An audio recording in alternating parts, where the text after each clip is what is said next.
आदाब, न्यूज़ 18 उर्दू में आप सभी का खैर मकदम। मैं हूं सैयद अहमद जिलानी। आज बात करेंगे दिल्ली तशद्दुद हक़ाइक़ की पर्दापोशी की।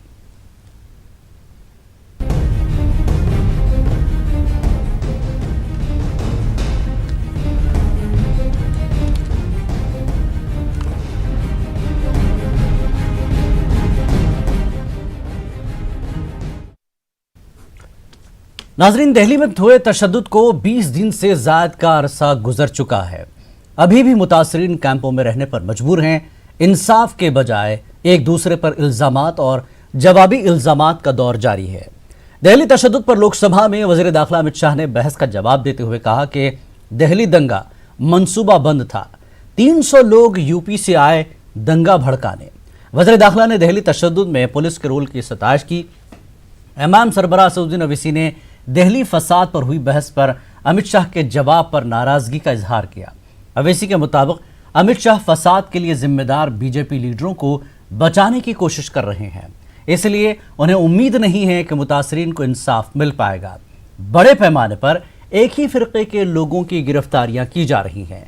PFI पर शरीयत कानून मुखालिफ एहतजाज की फंडिंग का इल्ज़ाम लगाया जा रहा है।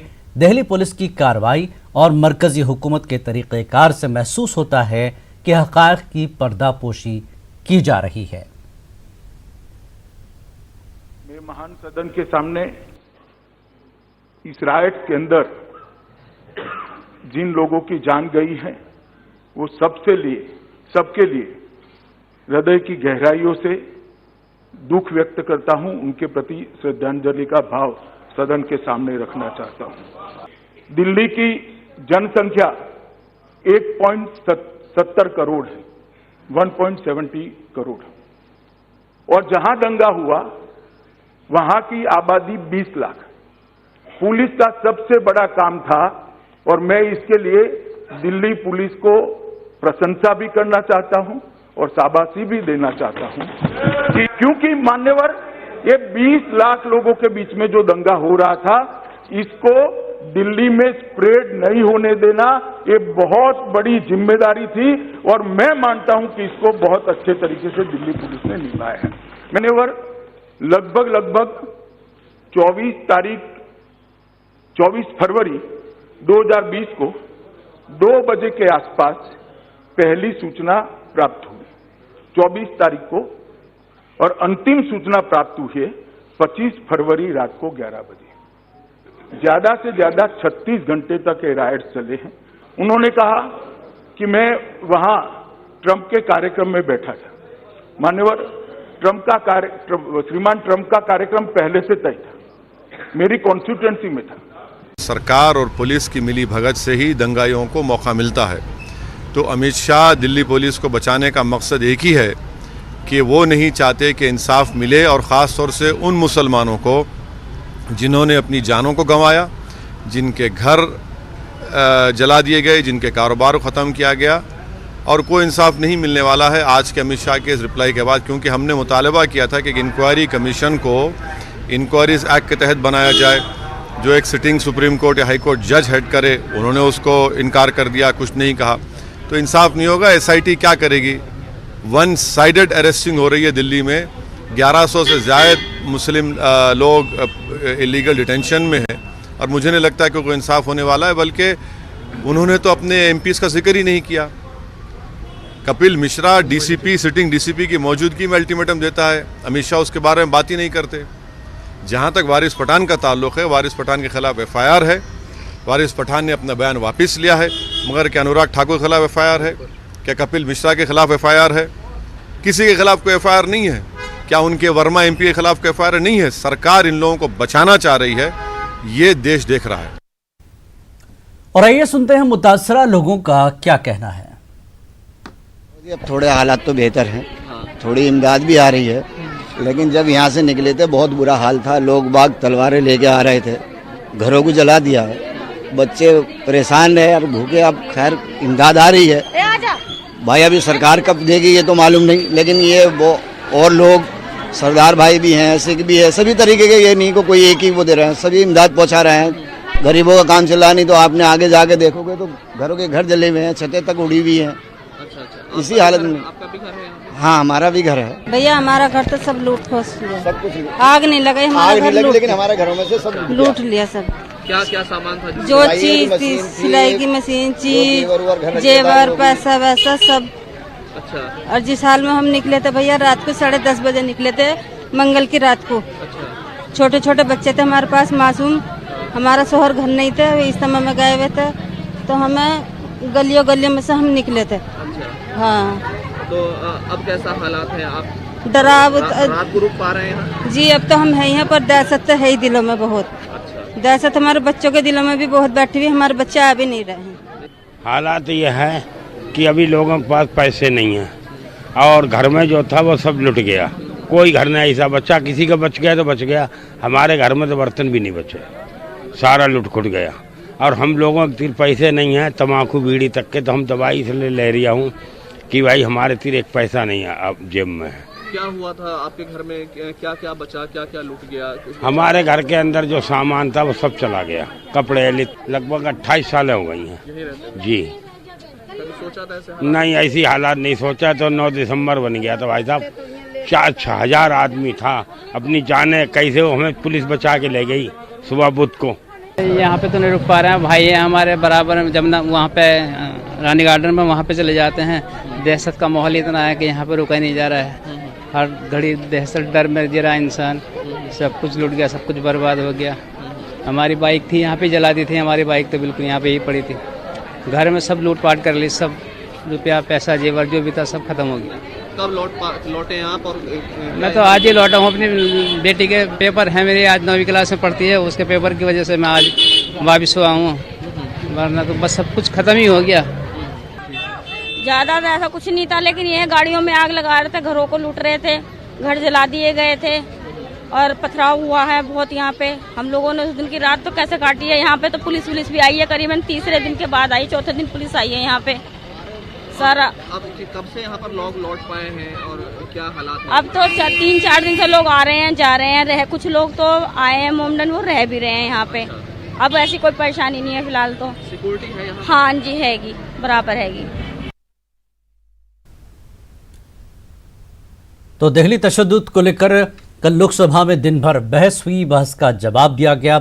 अपोजिशन पार्टी ने दिल्ली फसादात को लेकर सरकार को सीधे जिम्मेदार ठहराया, लेकिन शाम होते होते इसका जवाब मिला अपोजिशन को अमित शाह की शक्ल में। पहले मीनाक्षी लेखी ने तफसीली जवाब दिया दोपहर में, और उन्होंने भी खासकर कपिल मिश्रा का जो जिक्र किया गया है, कपिल मिश्रा को लेकर काफ़ी लंबी बहस हुई। मीनाक्षी लेखी ने जब कहा कि किन किन चीज़ों के लिए कपिल मिश्रा को जिम्मेदार ठहराया जाए, सीधे तौर पर इस पूरे फसाद को एक मंसूबाबंद फसाद की तरह देखा जा रहा है। कल इसी मामले को लेकर बहस हुई, और वहीं अमित शाह ने जब इस पूरे मामले के लिए जवाब दिया अपोजिशन पार्टियों का, फर्दन यहाँ तक कि उन्होंने लीडरों का नाम लेकर कहा कि इन्होंने ये सवाल उठाया, उसका जवाब इस तरह से है।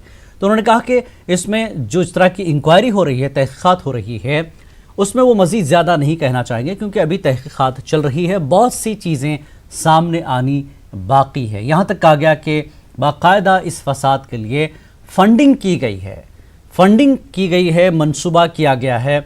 और उन्होंने कहा कि यूपी, जो दिल्ली और यूपी का बॉर्डर है, वहाँ से 300 लोग आए हैं और मंसूबाबंद तरीके से यहाँ पर फसाद किया गया है। तो अपोजिशन ने इस पर भी सवाल उठाया कि यूपी में आप ही की सरकार है, कैसे 300 लोग यूपी से दिल्ली में दाखिल होते हैं।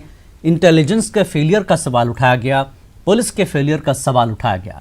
36 घंटे में फसाद को रोकने की बात सरकार की तरफ से की गई, यानी 36 घंटे तक दिल्ली का ये इलाके जहां पर ये फसाद हुआ है वो लुटते रहे, पिटते रहे और जलते रहे। सरकार अपनी पीठ थपथपा रही है, सरकार अपने बारे में कह रही है कि हमने 36 घंटे में तमाम मामले पर, तशद्दुद पर काबू पाने की कोशिश की, और लगातार पुलिस की ज़ायद नफरी को, सीआरपीएफ को वहाँ पर तैनात किया गया लगातार, तब जाकर 36 घंटे में ये फसाद रुका है। और अमित शाह ने जिस तरह से कल कहा था कि 12 पुलिस थानों में ये फसाद हुआ है, दिल्ली में जिस तरह से ये तमाम इलाके, मुतासरा इलाके हैं, वो 12 पुलिस थानों के तहत आते हैं। उन 12 पुलिस थानों को महसूर करना, उसको सील करना, और फसाद को रोकना, फसादियों को अरेस्ट करना, ये पुलिस के लिए बड़ी मुश्किल थी। लेकिन धीरे धीरे पुलिस की तादाद को बढ़ाया गया। लेकिन अपोजिशन का सवाल यही है कि फसाद की बुनियादी वजह क्या है, फसाद के अवामिल क्या हैं, क्या क्या चीज़ें शामिल है। इस पर एक एक अपोजिशन पार्टी के एक लीडर ने अपने तौर पर बात की। सीधे तौर पर बीजेपी के उन नेताओं के बयानात को वहां पर जिक्र किया गया जो फसाद से पहले, खासकर कपिल मिश्रा का, जो डीसीपी की मौजूदगी में धमकी देते हैं कि 3 दिन के अंदर ये धरना रोका जाए, ये सड़क खाली की जाए, वरना हम 3 दिन बाद अपने हिसाब से सड़क पर उतरकर ये सब कुछ रोकेंगे। हालांकि इस सिलसिले में पुलिस पर भी कार्रवाई हुई। असदुद्दीन अवैसी ने यह भी कहा कि जिस तरह से वीडियो वायरल हुए फसादात के दौरान, उसमें एक फसादी बाकायदा पुलिस उसके पीछे दिखती है, कहता है कि अंदर की बात है, पुलिस हमारे साथ है। क्या मतलब निकाला जाए इसका? पुलिस उस वक्त क्यों खामोश थी? पुलिस ने रोका क्यों नहीं उन दंगाइयों को? हालांकि एक और वीडियो में सोशल मीडिया पर जिस दंगाई ने खासकर कहा था कि पुलिस हमारे साथ है, अंदर की बात है, उसको लोगों ने पकड़ा और पुलिस के भी हवाले किया है।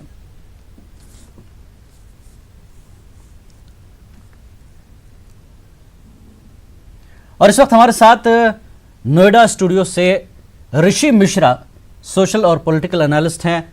सर, आपका बहुत बहुत स्वागत है। ऋषि मिश्रा जी, कल आपने पार्लियामेंट की पूरी बहस देखी, अपोजिशन पार्टियों की भी जो है तनकीद देखी और मीनाक्षी लेखी और अमित शाह के जवाब को भी आपने देखा। कैसे देखते हैं, क्या वाकई ये तशद्दुद में जो कुछ हुआ है, क्यों पर्दापोशी हो रही है, क्या कुछ छुपाने की कोशिश हो रही है? क्या लगता है आपको? लुटने वाले तो लुट गए।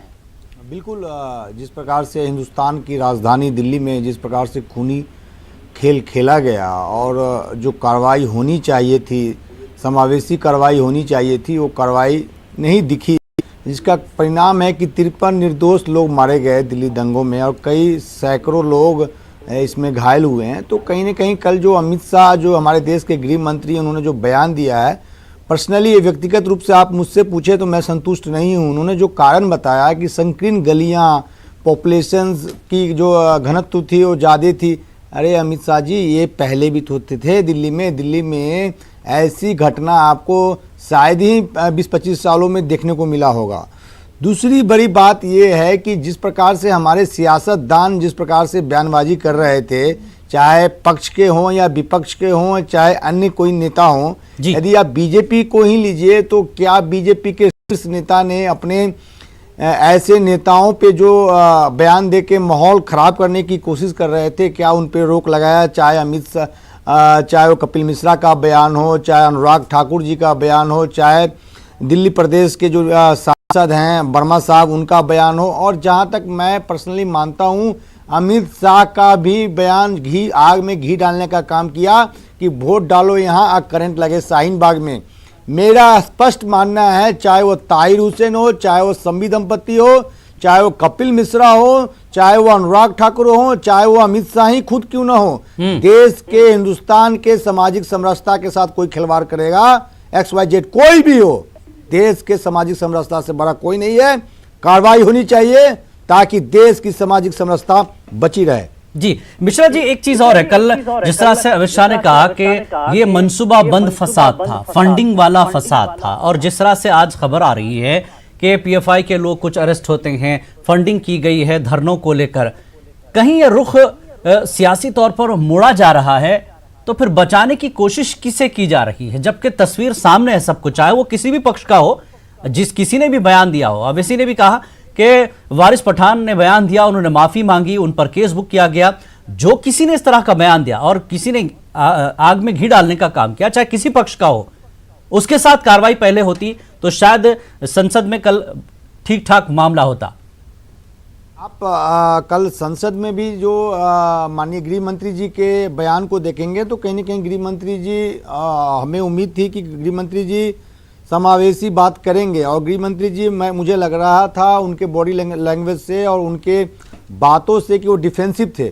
और गृह मंत्री जी ये जरूर बताते कि क्या कपिल मिश्रा जैसे लोगों पे FIR हुआ, वारिस पठान जैसे लोगों पे क्या कार्रवाई हुई, यदि फंडिंग की बात है तो फंडिंग कौन कर रहे हैं, कौन लोग इनके पीछे हैं, क्या उन पे क्या कार्रवाई हुई अब तक, जो मतलब अब दिल्ली पुलिस का जो रुख था, कई लोगों का ऐसा कहना था कि हमने दिल्ली पुलिस से मदद मांगी, दिल्ली पुलिस समय पे यदि मदद की होती तो इतनी जो जाने गई हैं वो जाने नहीं गई होती। तो इन सभी बातों को अमित शाह जी को रखना चाहिए था। उन्होंने आपने देखा होगा अमित शाह ने डायरेक्टली दिल्ली पुलिस की पीठ थपथपा दी कि दिल्ली पुलिस के कारण जो है दंगा 36 घंटा में ही काबू कर लिया गया। मेरा सवाल ये है कि देश के राजधानी में दंगा हुआ क्यों? क्योंकि जो माहौल बन रहा था, आप सीक्वेंस देखिए, चाहे जामिया वाला मामला हो, जेएनयू वाला मामला हो, या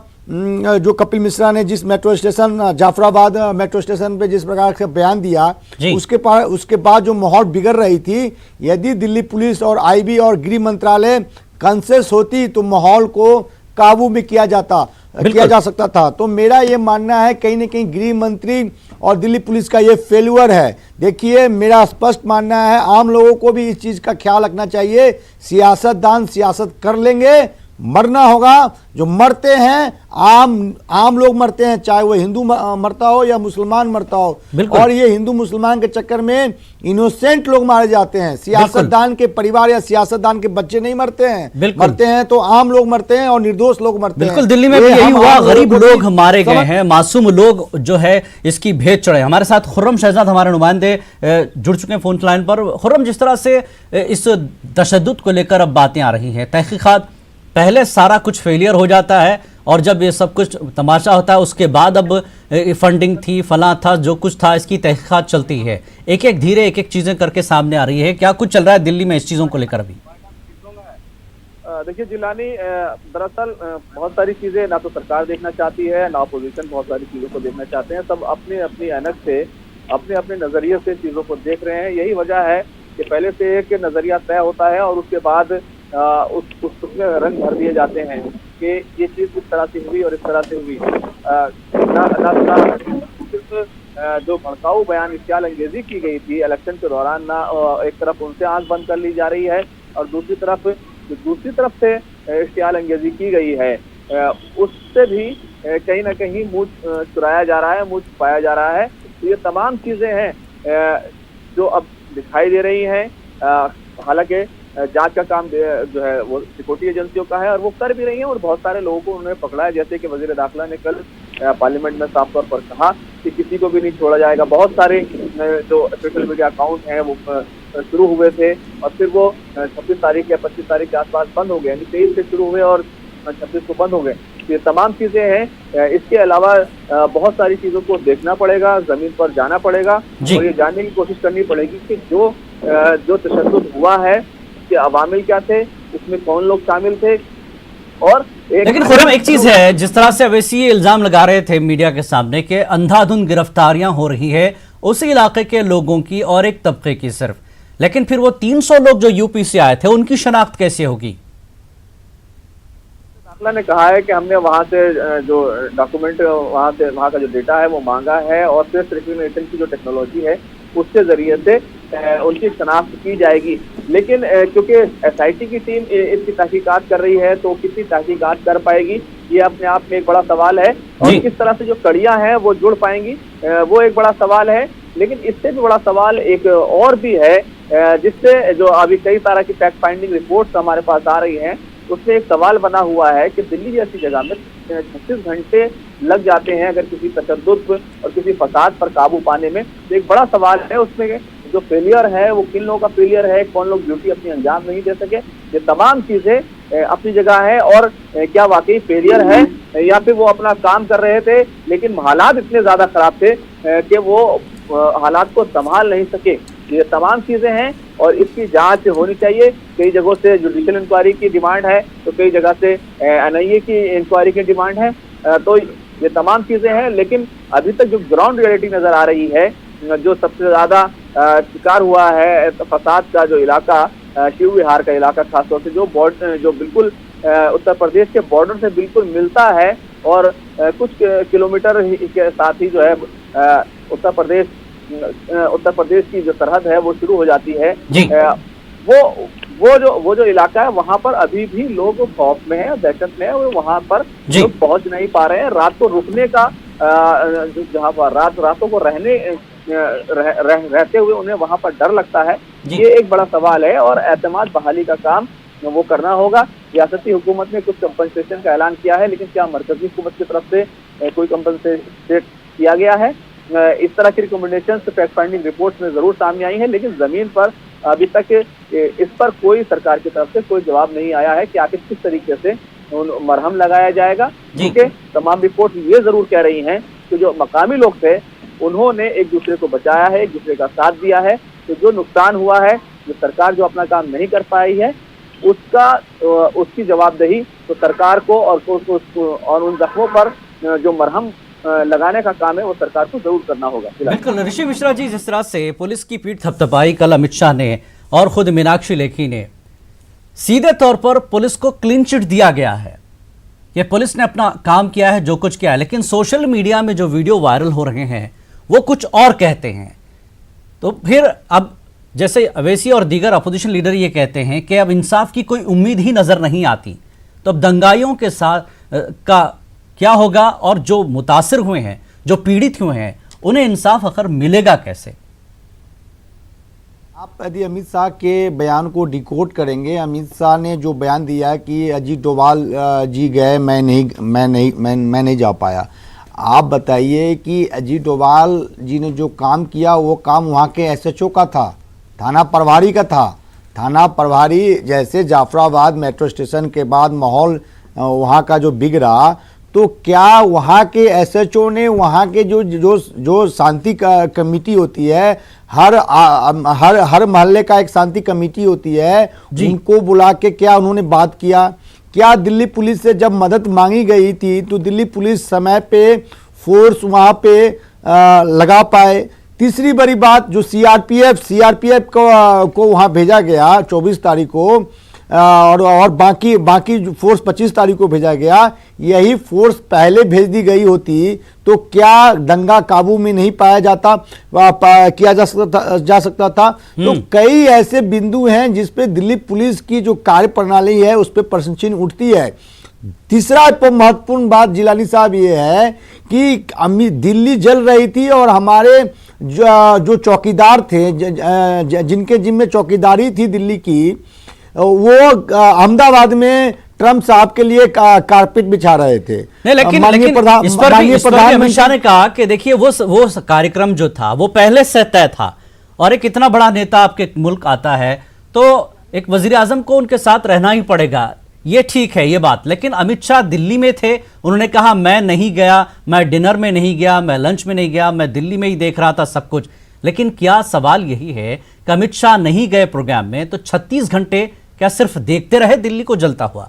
सवाल ये भी है जिलानी साहब, सवाल यही है कि यदि आप ताजमहल देखने नहीं गए, अहमदाबाद से आ गए, आप दिल्ली में थे, दिल्ली में रहते हुए भी दंगा प्रभावित एरिया में क्यों नहीं गए? सवाल उठता है, क्योंकि आप देश के गृह मंत्री हैं, आपकी जिम्मेवारी है सामाजिक समरसता को बरकरार रखने की। आपको कम से कम दिल्ली जहां दंगा प्रभावित एरिया था वहां जाना चाहिए था। दूसरी बात, आप जिलानी साहब देखेंगे जितनी भी पॉलिटिकल पार्टी हैं, खासकर जो दिल्ली में जिस पॉलिटिकल पार्टी की सत्ता है, आम आदमी पार्टी की बात कर रहा हूं, उनके 63 विधायक हैं। यदि अरविंद केजरीवाल दिल्ली के मुख्यमंत्री हैं, मैं माना कि दिल्ली पुलिस उनके हाथ में नहीं है, लेकिन क्या केजरीवाल साहब को दंगा प्रभावित एरिया में नहीं जाना चाहिए था?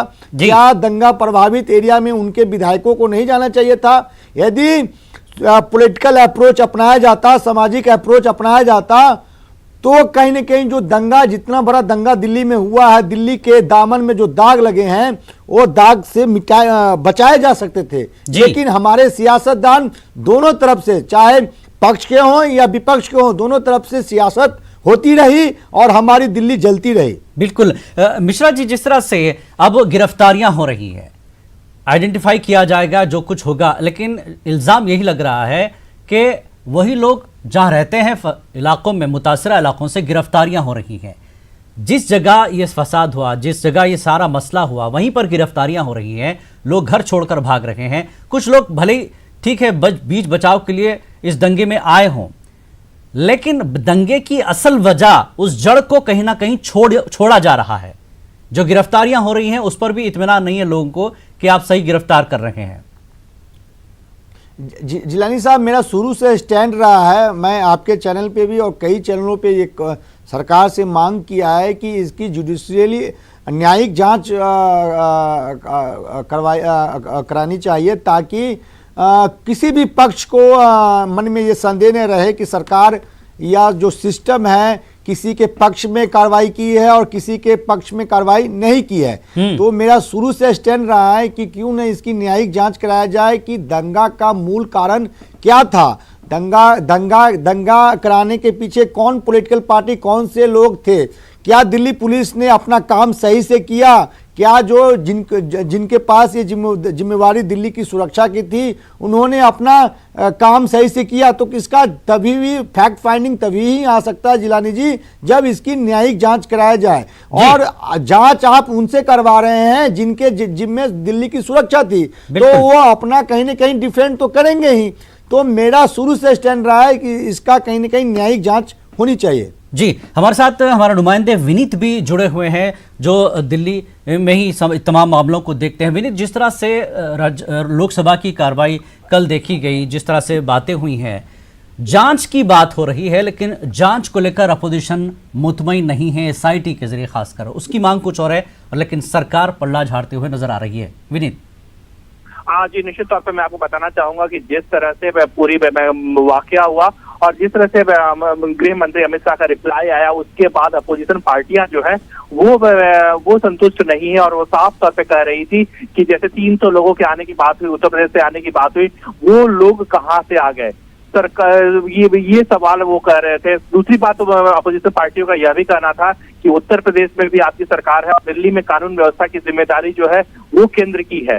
तो साफ तौर पर अपोजिशन पार्टी के अपने आरोप है, वहीं पर सरकार के अपने तर्क हैं। सरकार का साफ तौर पे कहना था कि कई हमने सरकार के या बीजेपी के हमने कई नेताओं से बात की, कई मंत्रियों से बात की, उनका अपना साफ तौर पे कहना था कि वे सरकार होने का मतलब यह नहीं हो जाता कि जिम्मेदारी सिर्फ सरकार की होती है, बल्कि लोकतंत्र में सभी की जिम्मेदारी होती है।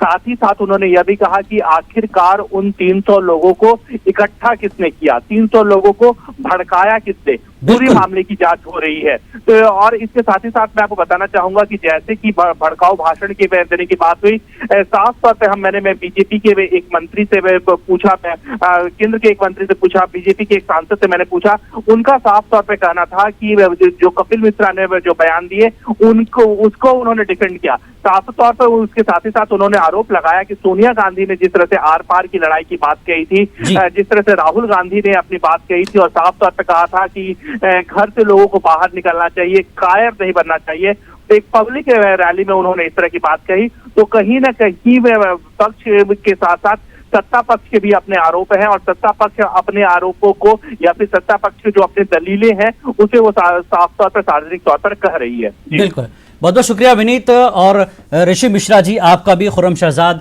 आपका भी इस पूरे मुद्दे पर बात करने के लिए कि वाकई दहली फसादात में जो हक़ाइक़ की पर्दापोशी हो रही है या पूरी तहकीक के बाद तस्वीर साफ होगी, ये आने वाला वक्त ही बताएगा। और सरकार और अपोजिशन के बीच का जो तालमेल और जो बहस है वो किस हद तक तस्वीर साफ करेगा, ये आने वाला वक्त ही बताएगा। बहुत बहुत शुक्रिया ऋषि मिश्रा जी। तो आज की इस बातचीत में फिलहाल इतना ही। आदाब।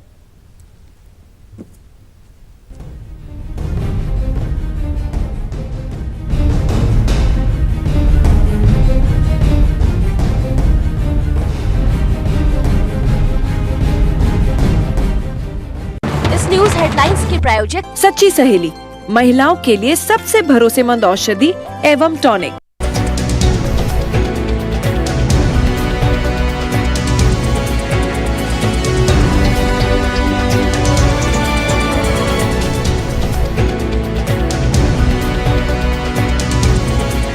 इस न्यूज हेडलाइंस के प्रायोजक सच्ची सहेली, महिलाओं के लिए सबसे भरोसेमंद औषधि एवं टॉनिक।